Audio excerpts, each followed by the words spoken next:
Xo'p, bilasizlarmi, uydagilarim telefon qiladigan bo'lsalar, la ilaha illa anta subhanaka inni kuntu minaz zolimin deb bismillahir rohmanir rohim deb telefonni oladigan bo'ldim. Birinchi Toshkentdan kelgan kunimiz bitta orqaga haydab Trailblazer'li akamiz mashinamni urdilar.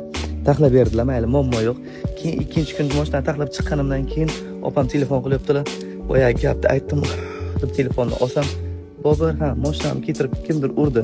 Mashinani keltirib kimdir urdi, men mashinani haydab yurgandilar." Bitta qarasam, mana shu yoqdan tortib, polniy Gentrali akamiz keltirib urganlar. Svetoforda to'xtab turgan paytlari urganlar. Uni orziga tortishdi. Aka dedim, "Yuring, o'zim sizni mashinangizni taxlab beraman, o'zimnikini ham o'zim taxlayman" deb akalar yubordim. Xo'p. Uni ham taxlashga ochirga yozdirib qo'ydim. Vakuum bilan chiqargan hech qanaqa kraska tegmasga, mayli, hammasi joyida, rahmat. Ha. Uyda o'tiribman, telefon bo'ldi. O'rtog'im studiyada o'tirgandik. "Alo" dedim. "Bobur" dedilar opam. "Laba opajon" dedim. Yuragimda qo'rquv bor. "Senga bitta yaxshi, bitta yomon xabarim bor" dedilar. "Nima opajon" dedim. "Qaysidan boshlayman? Farqi yo'q" dedim. "Biz senga qistobdagi uylanishga" dedilar. Men aytdim, "Endi yaxshisini ayting" dedim. Kuldilar. "Biz mashinani urdik" dedilar.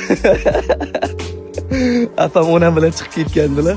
Onamga rulni berganlar, onam pravalari bor. Vazirni qildirayotgan paytlari onam mashinani darvozaga yetib urganlar. Keyin men "O'zlari sog'mi, tinchmisizlar" dedim. "Hech narsa qilmadim." "Yo'q, darvozaga yetaverdik, hammasi joyida. Faqatgina shu ozgina urib oldinglar." Men aytdim, "Apa, joni sog' bo'lsin, faqat onam ozgina xafalar." Uyga kelsam onam yig'ladigidek bo'lib turibdilar. "Onajon" dedim, "Agar" dedim, "hozir ko'z yoshingiz bittagina yo'q, tomsa" dedim, "shunday chiqib mashina yo'q qo'raman. Men bilasiz bitta gapiraman" dedim. Onam yig'lamadilar, ko'ngillari ko'tarildi. "Mashinani taxlaymiz, onajon, joni sog' bo'lsin. Men hech marta o'rganman, biror marta gapirmagansiz" dedim. Xo'p. Qanday qilib bunaqa energiyashni yashab olasiz degan insonlarga hayotni oqishiga qo'yib qo'ying. Siz hech narsani kontrol qila olmaysiz dunyoda. Kecha mashinamni qamab qo'yishdi. Olib chiqaman degan paytim dadam bitta telefon qilyaptilar. "O'g'lim, ha, gay ushladi meni.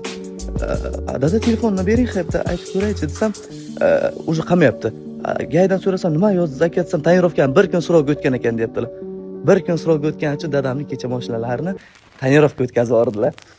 Bilasizlarmi, keladigan shtraflarning esa son sanog'i yo'q. Davlatga eng katta foyda keltiradigan men bo'lsam kerak.